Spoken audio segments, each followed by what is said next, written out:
राजपाल यादव का संकट टला। दिल्ली हाई कोर्ट ने 18 मार्च तक दी अंतरिम जमानत। 1,50,00,000 रुपए का देना पड़ा डिमांड ड्राफ्ट। सोहा अली खान ने डिजिटल वर्ल्ड में महिलाओं की सुरक्षा बढ़ाने के लिए की मांग। बोली, एआई को लेकर नैतिकता जरूरी।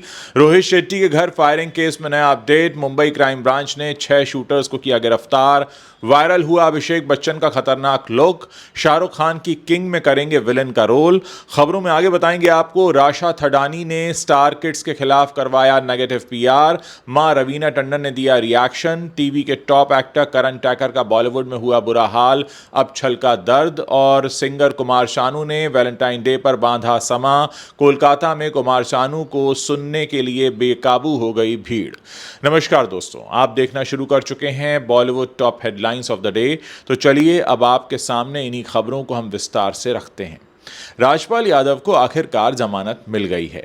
वो 2018 के एक चेक बाउंसिंग मामले में कानूनी जांच के घेरे में थे।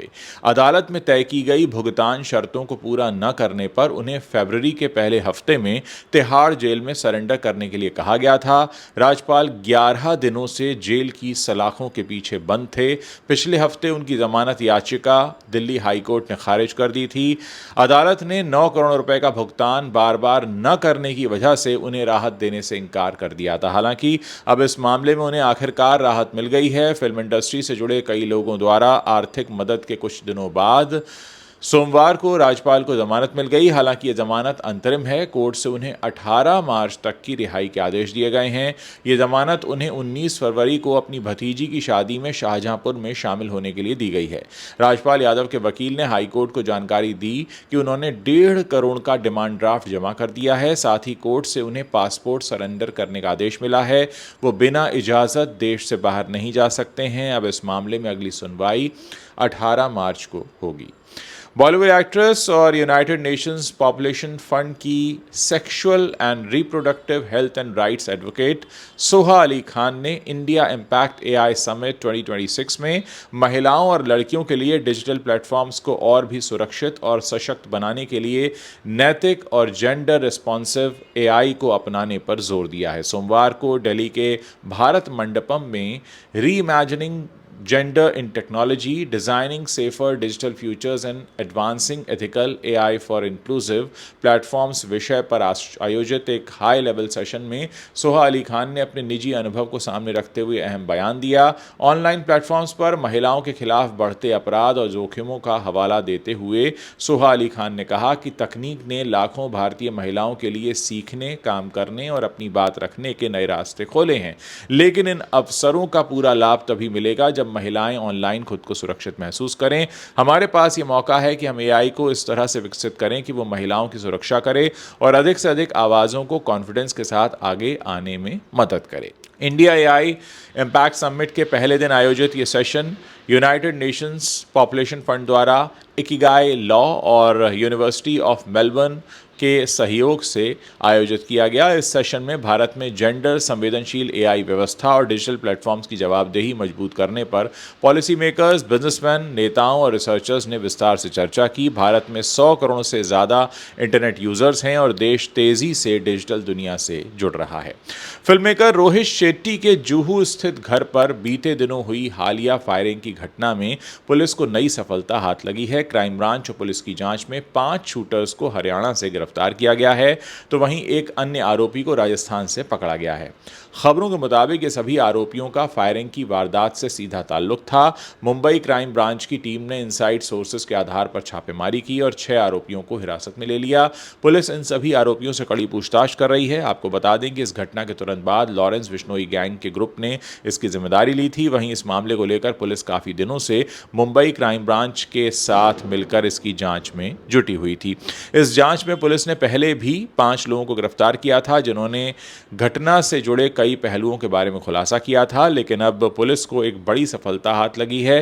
रोहित शेट्टी के घर के बाहर फायरिंग करने वाले शूटर्स को आखिरकार पुलिस ने गिरफ्तार कर लिया है। मुंबई पुलिस के अनुसार लोनकर के निर्देश पर फासले ने स्वप्निल सकट को हाथ हथियार सौंपे थे और बाद में सकट ने उन हथियारों को अज्ञात शूटर्स को फायरिंग के लिए दिया था। पुलिस को कई दिनों से इसी अज्ञात शूटर की तलाश थी, जिसे अब गिरफ्तार कर लिया गया है। रोहित शेट्टी के घर के बाहर हुई इस घटना को लेकर पुलिस ने हाल ही में एक और खुलासा किया था, जिसमें उन्होंने हथियार सप्लाई करने वाले आरोपी आसाराम को अरेस्ट किया था। पुलिस की जांच के दौरान आसाराम ने कबूल किया कि वो पिछले 4 सालों से बिश्नोई गैंग के लिए काम कर रहा था। आसाराम फासले पुणे के मालवली इलाके का रहने वाला है, जो पिछले 10 सालों से वारजे क्षेत्र के एक गैराज में मैकेनिक के तौर पर काम कर रहा था। शाहरुख खान की अगली फिल्म किंग की सोशल मीडिया पर इन दिनों खूब चर्चा हो रही है। फिल्म में शाहरुख के साथ उनकी बेटी सुहाना खान भी दिखने वाली हैं, लेकिन उससे भी ज़्यादा गॉसिप फिल्म में विलेन का रोल प्ले कर रहे अभिषेक बच्चन की हो रही है। लंबे वक्त से कयास लगाए जा रहे थे कि अभिषेक बच्चन इस एक्शन थ्रिलर फिल्म में विलेन का रोल प्ले करते दिखने वाले हैं। अब अभिषेक बच्चन के एक हालिया लुक ने इन खबरों पर मोहर लगा दी है। अभिषेक बच्चन को हाल ही में एक नए और काफ़ी रफ लुक में देखा गया, जिसे फिल्म किंग के लिए उनका ऑफिशियल ट्रांसफॉर्मेशन माना जा रहा है। अभिषेक के इस नए अवतार ने फैंस का एक्साइटमेंट बढ़ा दिया है। मीडिया रिपोर्ट्स के मुताबिक अभिषेक इस फिल्म में काफ़ी खतरनाक अवतार में दिखने वाले हैं। इससे पहले अभिषेक बच्चन युवा और रावण जैसी फिल्मों में नेगेटिव रोल प्ले कर चुके हैं। ब्रीथ जैसी वेब सीरीज में भी लोगों ने अभिषेक को नेगेटिव रोल में काफ़ी पसंद किया है। शाहरुख खान को अभिषेक बच्चन के साथ एक बार फिर पर्दे पर देखना फैंस के लिए किसी सरप्राइज से कम नहीं होगा। दोनों को आखिरी बार साल 2014 में फिल्म हैप्पी न्यू ईयर में साथ देखा गया था। हालांकि इस बार वो दोस्त नहीं बल्कि कट्टर दुश्मन के तौर पर आमने सामने होंगे। आपको बता दें कि फिल्म किंग का निर्देशन सुजॉय घोष कर रहे हैं, जबकि पठान और फाइटर जैसी सुपरहिट फिल्म देने वाले सिद्धार्थ आनंद इसे प्रोड्यूस कर रहे हैं। ये एक एक्शन थ्रिलर फिल्म होने वाली है, जिसमें सुहाना खान पहली बार अपने पापा शाहरुख के साथ बड़े पर्दे पर दिखने वाली हैं। फिल्म की कहानी एक अंडरवर्ल्ड डॉन और उसके इर्द गिर्द घूमने वाले किरदारों पर बेस्ड होगी। ओयम्मा सॉन्ग जब रिलीज हुआ था, तब से ही सोशल मीडिया पर ऐसी चर्चाएं शुरू हो गई थीं कि राशा थडानी ने अपनी छवि को बेहतर बनाने के लिए बाकी स्टार किड्स के खिलाफ नेगेटिव पीआर करवाया है। अब इस पूरे मामले पर राशा की मां यानी बॉलीवुड की मस्त मस्त गर्ल कही जाने वाली रवीना टंडन ने अपना रिएक्शन दिया है और बेटी का बचाव किया है। हाल ही में रवीना को जूम स्पॉटलाइट पॉडकास्ट में देखा गया। इस दौरान उन्होंने कई मुद्दों पर खुलकर बात की। इसी दौरान उन्होंने राशा के खिलाफ फैले अफवाहों को खारिज किया। इस पॉडकास्ट के दौरान रवीना ने सोशल मीडिया पर होने वाली चर्चाओं के बारे में खुलकर बात की, जो उनकी बेटी राशा के गाने ओई अम्मा के रिलीज के बाद शुरू हुई थी। रवीना ने कहा कि राशा की तुलना ट्रोल्स से लेकर फैंस तक ने दूसरे यंगस्टर्स के साथ करनी शुरू कर दी थी। और रवीना ने इस दौरान किसी का नाम तो नहीं लिया। उन्होंने कहा कि अभी वो सभी बच्चे हैं। उन्होंने कहा कि इन स्टार किड्स में कई को तो वो बचपन से जानती हैं, क्योंकि वो उनके दोस्तों के बच्चे हैं और उनकी आंखों के सामने ही बड़े हुए हैं। रवीना ने आगे कहा कि ये तुलनाएं जल्द ही फैन वॉर में बदल गई और सोशल मीडिया पर नैरेटिव सेट किया जाने लगा। उन्होंने कहा कि कुछ सोशल मीडिया यूजर्स उनकी बेटी की तारीफ कर रहे थे और कुछ दूसरे स्टार किड्स का समर्थन कर रहे थे। वहीं कुछ लोग दोनों पक्षों के खिलाफ नेगेटिव बातें भी कर रहे थे। रवीना ने आगे कहा कि कुछ लोगों ने दूसरे स्टार किड्स को निशाना बनाना शुरू किया, तो कुछ ने राशा पर आरोप लगा दिया। इन अफवाहों को खारिज करते हुए रवीना ने कहा कि पूरे करियर के दौरान उनके पास कोई भी पीआर पर्सन नहीं रहा। यह हमारी फैमिली के स्वभाव के बिल्कुल खिलाफ रहा है कि अपने ही दोस्तों के बच्चों को नीचा दिखाने की कोशिश शुरू करें, उन बच्चों को जिन्हें हमने बचपन से ही बड़ा होते देखा है। करण टैकर की गिनती एक दौर में टीवी के टॉप एक्टर्स में हुआ करती थी। छोटे पर्दे पर नाम कमाने के बाद करण ने बॉलीवुड की तरफ रुख करने के बारे में सोचा। हालांकि उनके लिए बिल्कुल भी आसान नहीं रहा। कई सालों से वो फिल्म इंडस्ट्री में नाम बनाने की कोशिश कर रहे हैं, लेकिन उन्हें कई तरह की दिक्कतें झेलनी पड़ रही हैं। इसके अलावा उन्हें इंडस्ट्री में भेदभाव का भी काफ़ी सामना करना पड़ा। अब करण टैकर ने हाल ही में एक इंटरव्यू के दौरान इसका खुलासा किया है। एक इंटरव्यू में करण ने कहा कि टीवी एक्टर होने की वजह से उन्हें फिल्मों में लीड एक्टर के तौर पर कास्ट नहीं किया गया। करण ने कहा कि मेरी बात मानिए, आज मुझे 5.5 साल हो गए हैं और मैं इतने समय से OTT पर काम कर रहा हूं। अगर मुझे नीरज पांडे का साथ नहीं मिलता तो शायद कोई भी प्लेटफॉर्म मेरे साथ काम करने के लिए तैयार नहीं होता और ना ही कोई मेरे साथ काम करना चाहता था। टीवी एक्टर होने की वजह से सभी के मन में मेरे लिए बायसनेस है।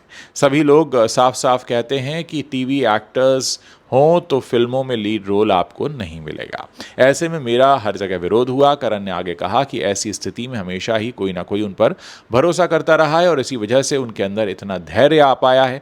इंडस्ट्री में आज के दौर में भी टीवी एक्टर्स को लेकर बहुत विरोध है, गलत विचार हैं। करण ने कहा कि मेरा मानना है कि जब तक ये सब नहीं बदलेगा तब तक मेरे जैसे बहुत सारे एक्टर्स को आगे बढ़ने में बहुत समय लगेगा।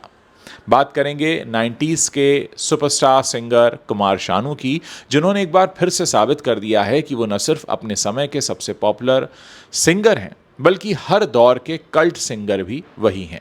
हाल ही में 14 फरवरी को वैलेंटाइन डे के खास मौके पर कोलकाता के नेताजी इंडोर स्टेडियम में आयोजित उनके लाइव शो ने दर्शकों को पूरी तरह मंत्रमुग्ध कर दिया। स्टेडियम की हर सीट भरी हुई थी और दर्शक उनके जादुई स्वरों पर इतने दीवाने हो गए कि लग रहा था जैसे उन्होंने शानू को कभी लाइव पहले देखा ही ना हो।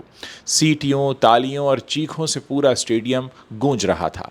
यह शो कुमार शानू की लोकप्रियता का जीता जागता प्रमाण था। आज भी दुनिया भर में उनकी मांग उतनी ही जबरदस्त है जितनी कि कभी 90 के दशक में हुआ करती थी, जब उनकी लोकप्रियता उस वक्त के स्टार्स से भी कहीं ऊपर थी। हर गाना दिलों की धड़कन बन जाता था और आज भी जब वो स्टेज पर आते हैं तो माहौल रोमांस से सराबोर हो जाता है।